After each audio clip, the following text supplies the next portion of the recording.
Hi guys. பல வருஷமா Vikram sir அன்னியனுக்கு அப்புறம் பெரிய பிளாக் பஸ்டர் படம் அவருக்கு அமையவே இல்லை. அவரும் புது புது ஸ்கிரிப்டை சூஸ் பண்ணி நடிக்கிறாரு. அப்படி இருந்தும் எந்த படமும் அவருக்கு பெருசாக கை கொடுக்கல. இந்த படமாச்சும் அவர் கம்பேக் இருக்குமாங்கிறது இந்த வீடியோவில் பார்க்க போகிறோம். வீடியோக்குள்ளே பொறுத்த மாதிரி நீங்கள் நம்ம சேனலுக்கு ஃபஸ்ட் டைம் வந்தீங்கன்னா சப்ஸ்கிரைப் பண்ணுங்கள், கூட பெல் ஐக்கனும் கிளிக் பண்ணுங்கள். அப்போ நான் போகிற வீடியோஸ் உங்களுக்கு அன் டைம் நோட்டிஃபிகேஷன் ஆகும். சரி வாங்க வீடியோ ஸ்டார்ட் பண்ணலாம். தங்கலான் இந்த படத்தோட கதை என்னன்னா, பிரிட்டிஷை சேர்ந்த ஒரு ஆள் ஹீரோவையாக ஒரு கேங்கில் இருக்கிற கொஞ்சம் பேரை ஒரு வேலைக்காக கூட்டிகிட்டு போகிறாரு. அது என்ன வேலைன்னா, கேஜிஎஃப்ல இருக்க தங்கத்தை எடுக்கிறதுக்காக வேலையை கூட்டிட்டு போறாரு. இவங்க போன காரியம் முடிஞ்சதா, போற வழியில எங்களுக்கு என்னென்ன பிரச்சனை நடந்ததுங்கிறது இந்த படத்தோட கதை. லிட்டரலி இந்த படம் பார்த்து முடிஞ்சிட்ட பிறகு என்னோட மைண்ட் வாய்ஸ் எப்படி இருந்துச்சுன்னா, விக்ரம் சாருக்கு ஆஸ்கர் கொடுற ட்ரம்பேன்னு சொல்லுவாங்கல்ல, அப்படிதாங்க எனக்கு தோணுச்சு. ஏன்னா அப்படி ஒரு பர்ஃபார்மன்ஸ் கொடுத்திருந்தாரு படத்துல.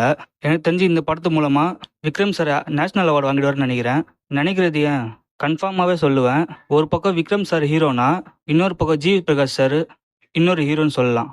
படம் ஸ்டார்ட் ஆனதுலேருந்து முடிகிற வரைக்கும் ஜிவி சாரோட மியூசிக் ஒரு கேரக்டராகவே ப்ளே பண்ணியிருக்கோம். 1001 படத்தில் வர செலிப்ரேஷன் ஆஃப் லைஃப் பாட்டோட ஈக்குவலாக மேட்ச் பண்ணியிருக்காருங்க. எனக்கு மட்டும் ஜிவி பிரகாஷ் கூட பேசுகிற சான்ஸ் கிடச்சிருந்தா கண்டிப்பாக இதை சொல்லுவேன். என்னன்னா, நீ பேசாமல் மியூசிக் டைரக்டரே ஆகிடு சிவாஜின்னு.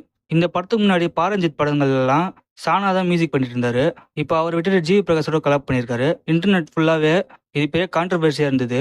இப்போ இந்த படம் பார்க்கும்போது சானாவெல்லாம் மறந்துட்டோம். இந்த படத்துக்கு சானா மியூசிக் பண்ணியிருந்தா இவ்வளோ சூப்பராக வந்திருக்குமாங்கிறது டவுட்டு தான். அடுத்து இந்த படத்தில் விக்ரம் சாரை தாண்டி மெட்ராஸ் படத்தில் ஜானியா நடிச்சிருப்பார்ல, அவரும் இந்த படத்தில் இருக்காரு. அவர் கொடுத்த ரோல் நல்லாவே பண்ணியிருக்காரு. அடுத்து பசுபதி பற்றி பார்த்தோம்னா, சார்பட்டா பரம்பரை படத்தில் ரங்காவத்தியாரா சூப்பராகவே நடிச்சிருந்தாரு. அதே மாதிரியான கேரக்டரில் இந்த படத்தில் நடிச்சிருக்காரு. நல்லாவே நடிச்சிருந்தாருன்னு சொல்லலாம். இவங்களை தாண்டி ஆக்ட்ரஸ் பார்வதி, இவங்கள மரியான் படத்தில் பார்த்துருப்போம். இவங்க ஆக்டிங் எல்லாம் விக்ரம் சாருக்கே தப்பு கொடுத்து நடிச்சிருப்பாங்க. இந்த படத்துக்கு அப்புறம் இவங்களுக்கு நிறைய சான்ஸ் கிடைக்கும்னு நினைக்கிறேன் தமிழில். அடுத்து இந்த படத்தில் ஆர்ட் ஒர்க்கு, காஸ்டியூம் டிசைன் சூப்பராக பண்ணியிருந்தாங்க.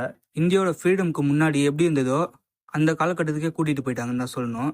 இந்த ஹோல் படத்துக்காக மொத்த டிபார்ட்மெண்ட்டும் 200% உழைச்சிருக்காங்கன்னு சொல்லலாம். அடுத்து இந்த படத்தில் வந்த சாங்ஸ் பற்றி சொல்ல மறந்துட்டேன். படத்தில் வந்த எல்லா பாட்டுமே நல்லா இருந்துச்சு. சாங் பிளேஸ்மெண்ட்டும் கரெக்டான இடத்துல பிளேஸ் பண்ணியிருந்தாங்க. குறிப்பாக மினிக்கி சாங் ரொம்ப நல்லாவே கொரியோகிராஃப் பண்ணியிருந்தாங்க. சாண்டி மாஸ்டர் தான் நினைக்கிறேன். டான்ஸ் ரொம்ப நல்லாவே இருந்துச்சு. இந்த படத்துக்கு அப்புறம் இன்ஸ்டா ரீல்ஸில் இந்த மினிக்கி பாட்டு தான் நிறைய ட்ரெண்ட் ஆகும்னு நினைக்கிறேன். அடுத்து படத்தோட நெகட்டிவ் என்னன்னு பார்த்துருவோம். ஃபர்ஸ்ட் நெகட்டிவ் என்னன்னா, படம் ஸ்டார்ட் ஆகும்போது நல்லா தான் போய்கிட்டு இருந்தது. ஃபர்ஸ்ட் ஹாஃப்ல ஏதோ ஓரளவுக்கு ஒப்பேற்றி இன்டர்வலுக்கும் நல்லாவே கொண்டு வந்துட்டாங்க.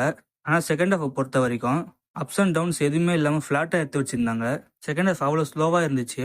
சில பேருக்கு படம் பார்க்கும்போது போர் அடிக்க ஃபீல் ஆகலாம். அடுத்து படத்தில் போட்ட ஆக்டர்ஸ்க்கு மேக்கப் தான். மேக்கப் எதுவும் ரியலாகவே இல்லை, ரொம்ப ஃபேக்காகவே இருந்துச்சு.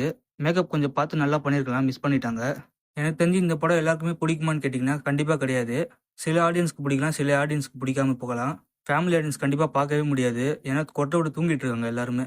எனக்கு தெரிஞ்ச ஃபேமிலி ஆடியன்ஸ் கிட்ட போய் இந்த படம் எப்படி இருக்குன்னு கேட்டேன்னா, படத்தோட கதையே புரியலன்னு சொல்கிறாங்க. அது மட்டும் இல்லாமல் இந்த படத்தில் நிறைய பிளட் கண்டென்ட் இருக்குது. இதனாலே இந்த படத்தை யாராலும் ரசிக்க முடியல. அடுத்து சிஜி ஒர்க்கை பொறுத்த வரைக்கும் மட்டமாக தான் பண்ணியிருக்காங்க. இந்த படத்துக்கு பட்ஜெட்டும் டைமும் நிறையா இருந்தோம், சரியாகவே யூஸ் பண்ணிக்கல. இதே ப்ரொடக்ஷன் கம்பெனி தான் கங்குவா படத்தையும் ப்ரொடியூஸ் பண்ணுறாங்க. கங்குவா டீசரில் பார்த்தீங்கன்னா நல்ல கிராஃபிக்ஸ் ஒர்க் இருந்துச்சு. ஆனால் இந்த படத்தில் கோட்டை விட்டுட்டாங்க. ஓகே கைஸ், இந்த படம் ஓவராலாக பார்க்கலாமான்னு கேட்டிங்கன்னா, செகண்ட் ஹாஃப் மட்டும் ஸ்க்ரீன் பிளே நல்லா பண்ணியிருந்தாங்கன்னா நல்ல படமாகவே வந்திருக்கும். நல்லா இருக்க வேண்டிய படம் ஆவரேஜ் படமாக மாறிடுச்சு. இருந்தாலும் கண்டிப்பாக ஒரு முறை தேட்டரில் போய் பார்க்கலாம். ஓகே கைஸ், நீங்கள் இந்த படம் பார்த்தீங்கன்னா உங்கள் ஒப்பீனியன் கமெண்ட் சொல்லுங்கள். வீடியோ பிடிச்சா லைக் ஷேர் சப்ஸ்கிரைப் பண்ணுங்கள். Bye guys.